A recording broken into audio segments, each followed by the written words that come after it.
Hello and happy Monday.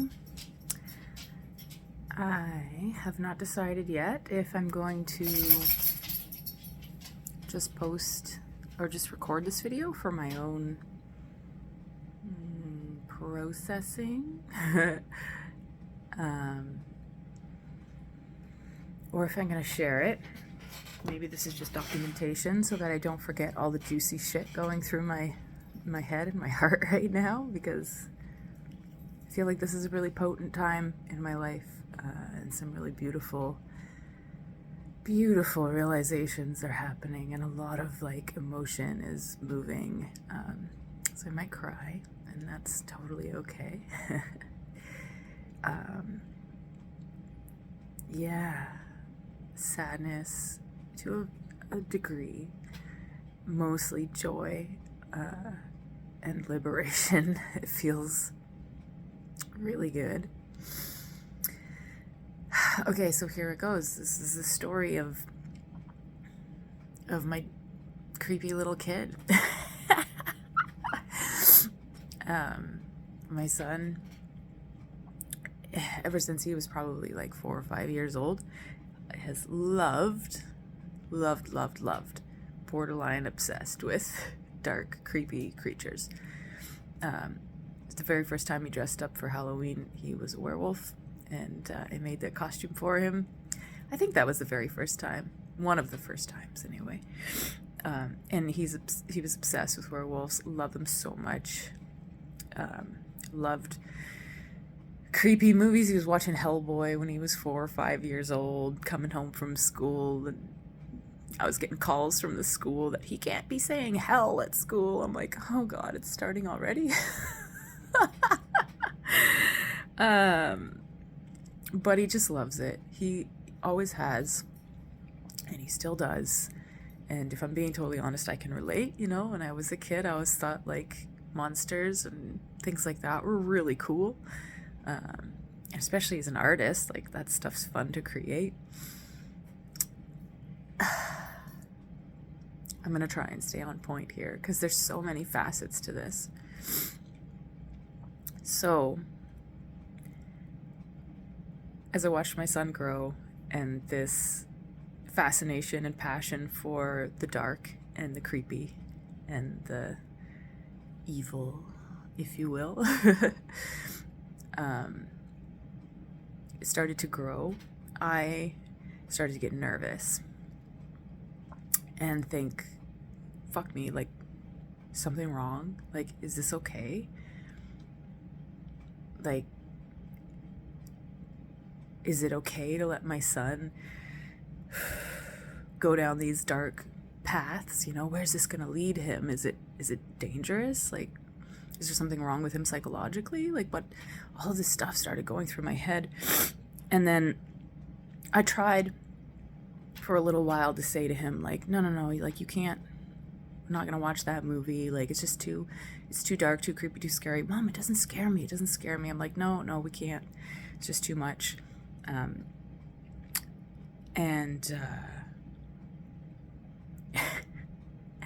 remember telling him one day, we were in the grocery store, and he's 5 years old, and he's just wants to talk about demons and Satan and all of this, and God and angels, but primarily in the grocery store, in the public space, all the dark stuff. And I turned to him and I said, can you please stop talking about this? It's making me very uncomfortable. And this 5-year-old looks at me and he says, you can't tell me what to talk about. And I'm just like, you're right. So I said, can you please stop, because you're making me uncomfortable? And he's like, no, I can talk about whatever I want to talk about. He's like, that's your problem, kind of thing. And I'm like, fuck, he's so right. I'm like, shit. I gotta find a place for this. I gotta learn how to deal with this. And anyway, as time went on, and I tried more and more to persuade him in a different direction. Let's watch this thing, or let's draw this thing. And he just wouldn't. He loved what he loved, and I couldn't fucking stop that. I couldn't change that. And then it hit me one day. had these like flashbacks, all these movies I would watch from like the 50s or whatever, or like they're portrayed in the time of the 50s, and parents saying things to their kids like, you know, when young people were listening to Kiss or Ozzy Osbourne or whatever. It's like, even if we go back to as far as like Elvis, you know, like the devil's in his hips, like this is not for children's eyes, you know, or like that's the devil's music, like that'll lead you down a dark path. And it hit me. I was like, oh my god, I'm being one of those parents. I'm like it looks like a different narrative, but it's not. It's the same shit. And it just hit me so hard, and I was like, oh my god, like that's not what I want to be. I don't want to be that mom. So I started to like soften, and I started to embrace my son's passion. Why wouldn't you? Because it was scary for me. The point of this story is that I had to take a look at myself. Instead of trying to change him and what lit him up, what brought him joy. And this was how I helped myself through it, is to recognize, like, how can this be wrong? This inspires him. Like, stop thinking about what other people are going to think. Stop falling into fear. And stop letting your conditioning run the show. And start just in the moment being present and witnessing the energy, witnessing the joy, witnessing the fucking creativity just pouring out of him. Yeah, okay, he's drawing a fucking werewolf with blood dripping down its fucking face and a dismembered body underneath it. Like, this kid is having the best time right now. And if you know my son, like, yeah, he's a little sasshole sometimes, but he has a good fucking heart. If you know me, I don't mind saying, I know I have a good fucking heart. There has been some major, maybe not major, but to me it feels major. Because again, I've had an opportunity to take a look at the fear in me around this subject. My son loves Krampus, okay? If you don't know who Krampus is like the shadow side of Saint Nick. He's the representation of the opposite side of the coin. If Saint Nicholas is love and compassion and joy and is gifting, Krampus is fear and punishment and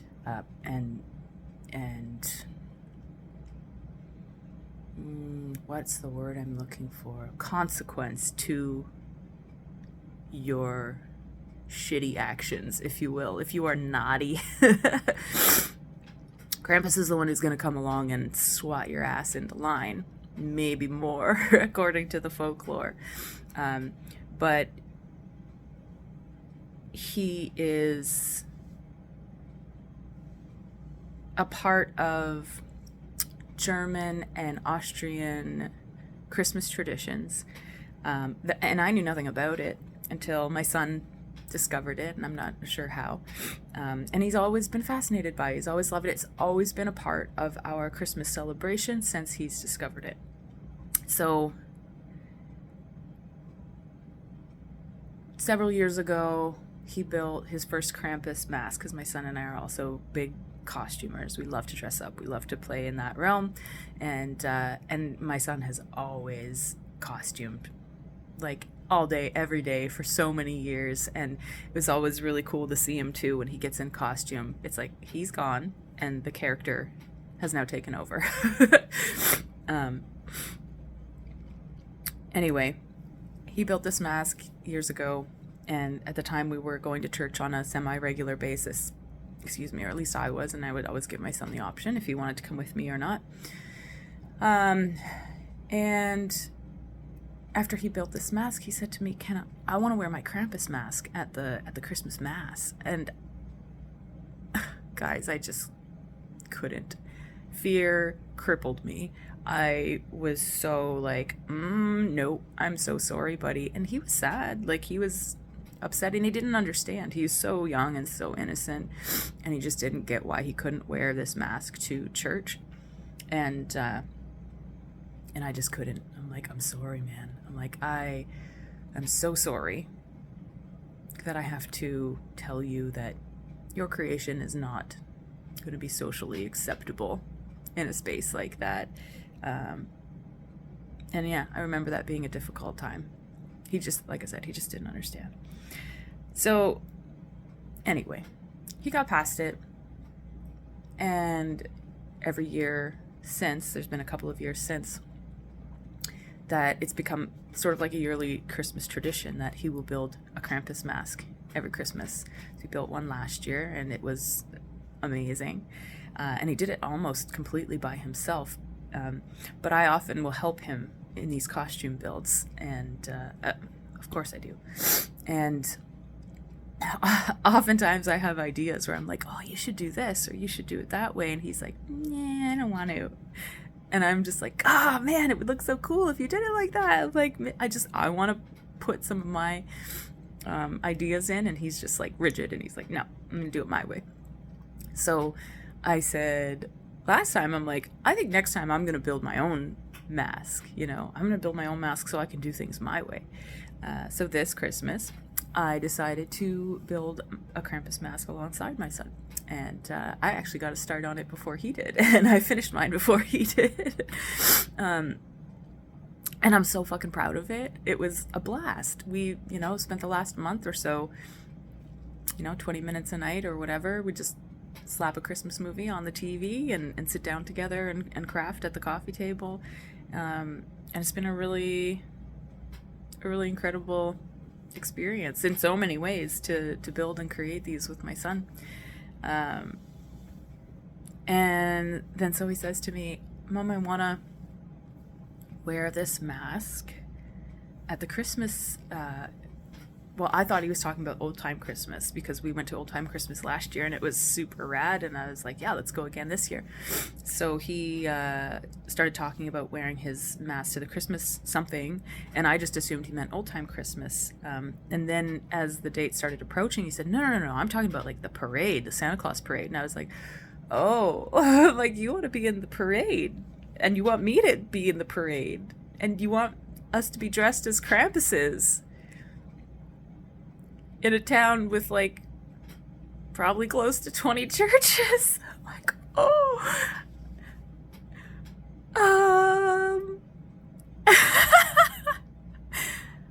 okay. Fuck it, let's do it. Now, my friends,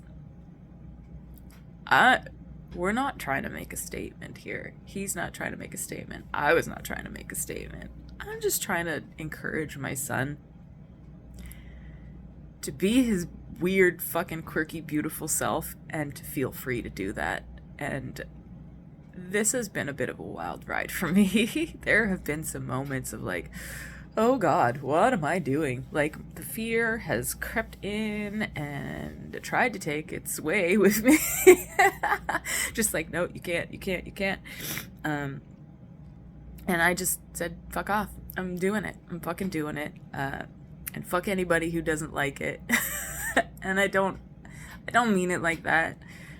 I get you. I see you. I feel you. If you see this and it frightens you, I understand. Because I, as I just explained, have come from that place. But one of the most important lessons I believe I have learned through this entire experience is that the fear and the judgment that I have felt throughout this time is a reflection of myself. My son is having a fucking blast, and he's so proud of what he's created. And oh my God, you guys. Okay. We went in the parade, and my heart was pounding. I was so scared. I was so nervous, not for fucking walking down the street dressed like a fucking demon on Christmas. scared the shit out of me. You don't have a clue how much fucking gall, how many fucking balls, big old lady balls. I just did the 6'7" thing. Oh my god. You don't have a fucking clue how much courage that took for me to do that. But you guys, I have a 14-year-old son who most of the time I can't get to fucking come with me to half the shit I want him to come with me to, because I don't want to. There's people there. I fucking don't like people. I don't want to be around people. I'm like, okay. I watched my son parade down the main street of Sussex and hand out candy and high five hundreds of strangers and dance and jump and sing down the street like nobody was watching. No, like everybody was watching, and he was having the time of his fucking life. The joy pouring out of that kid.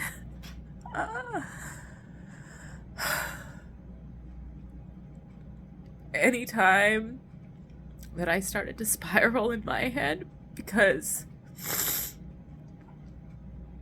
I saw a family like hiding their kids' faces and covering their eyes like they wouldn't let them look at us.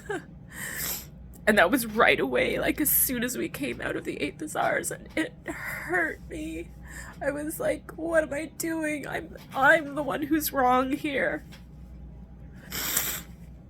And frightening people, like, oh god. And then I'm just like, stop it. Stop it.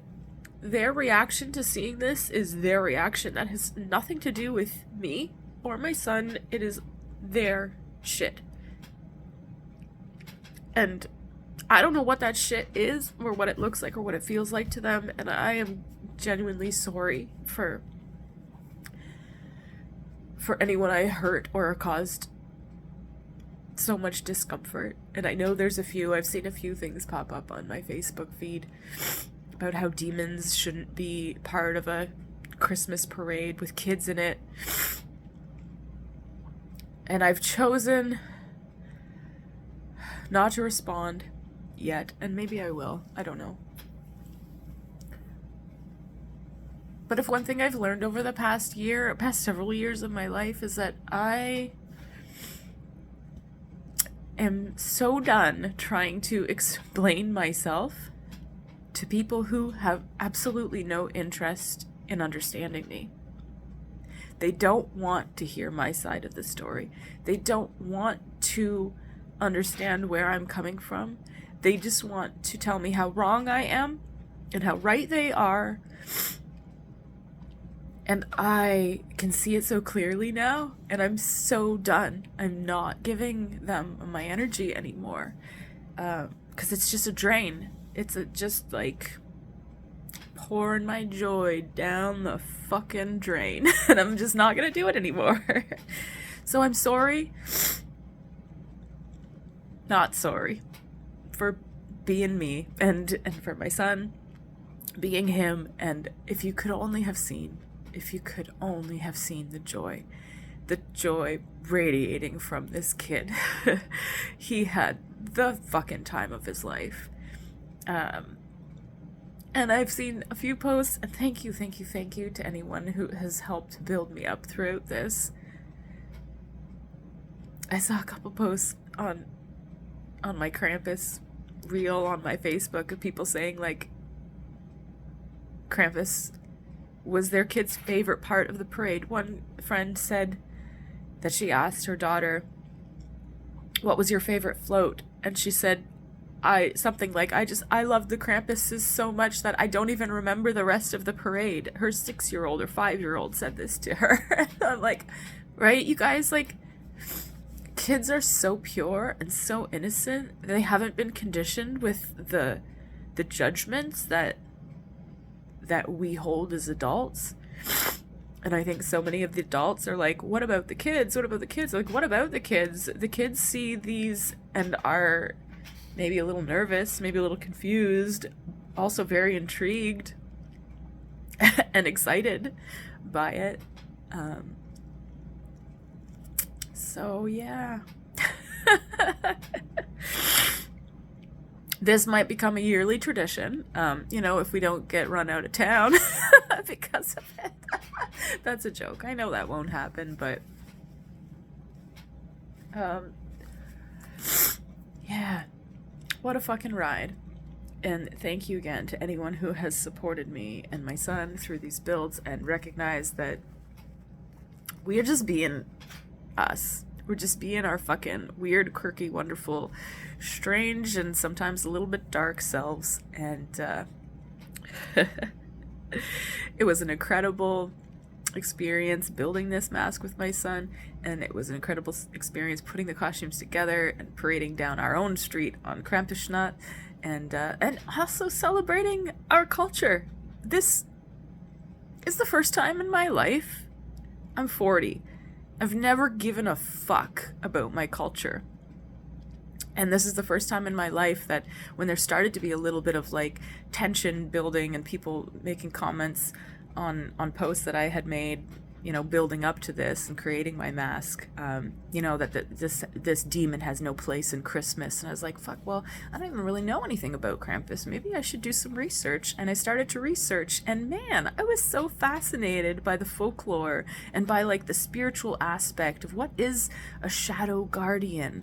What are demons? What is their purpose here? Like, and for real, guys, this is some profound shit that I've uncovered. But on the cultural level, like, I've asked my mom for the first time in my life, like, what nationality were my grandparents? Because I'm pretty sure we had some German in our background, and I found out that my grandfather is half German and half, I think my mom said, Dutch, and my grandmother is half German and half Russian, and her parents were actually born in Germany and Russia, moved to Canada separately, met, and then had my grandmother.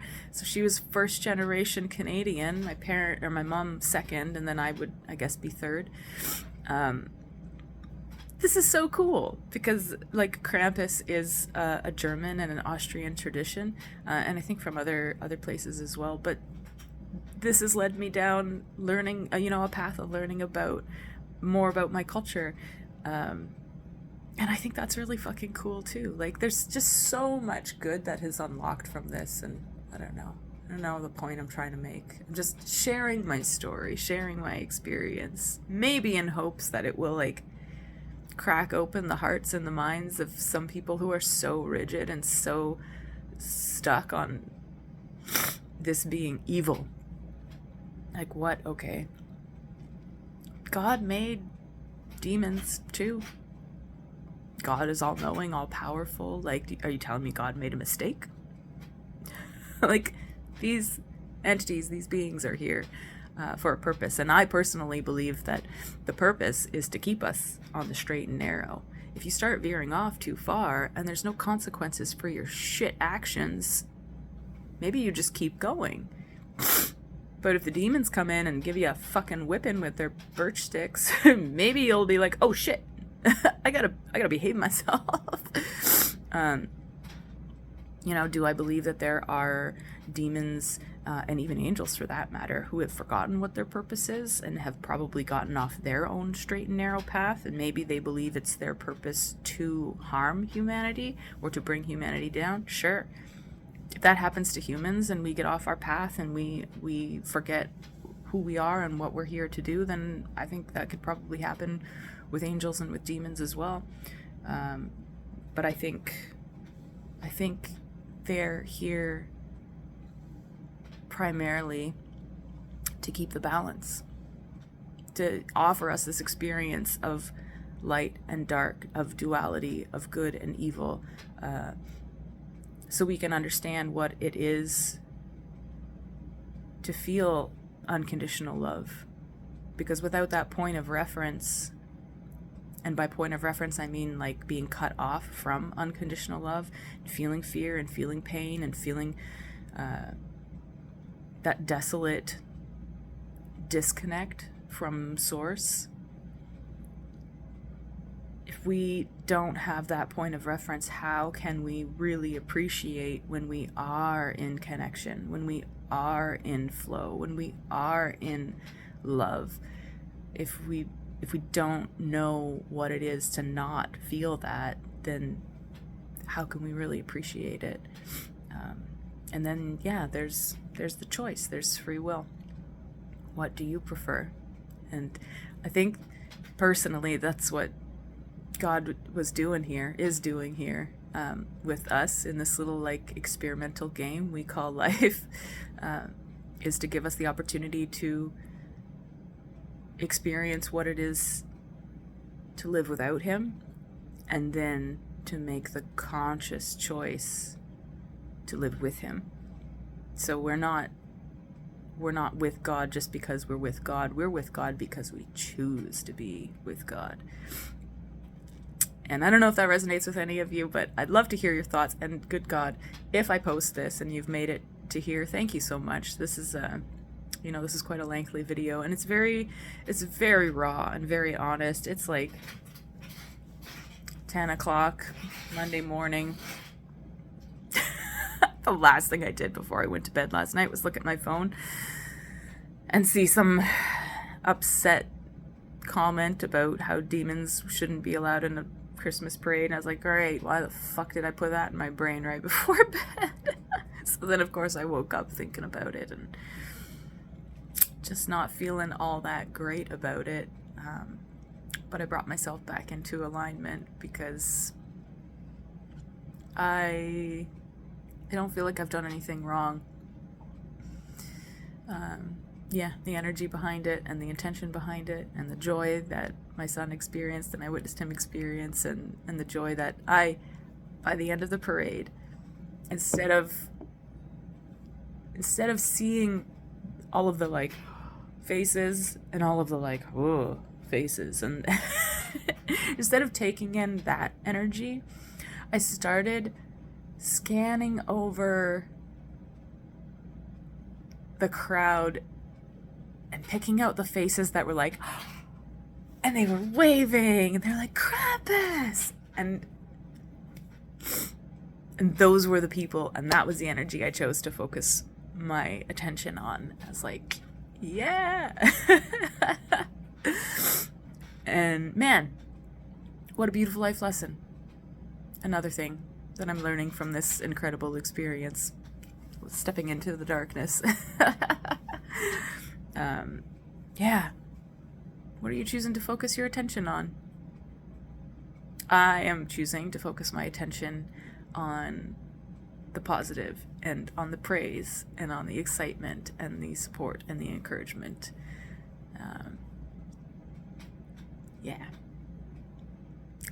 I think that's all I have to say. Happy Monday, or whatever day it is that you're watching this. And thank you if you've made it to the end. And may God bless.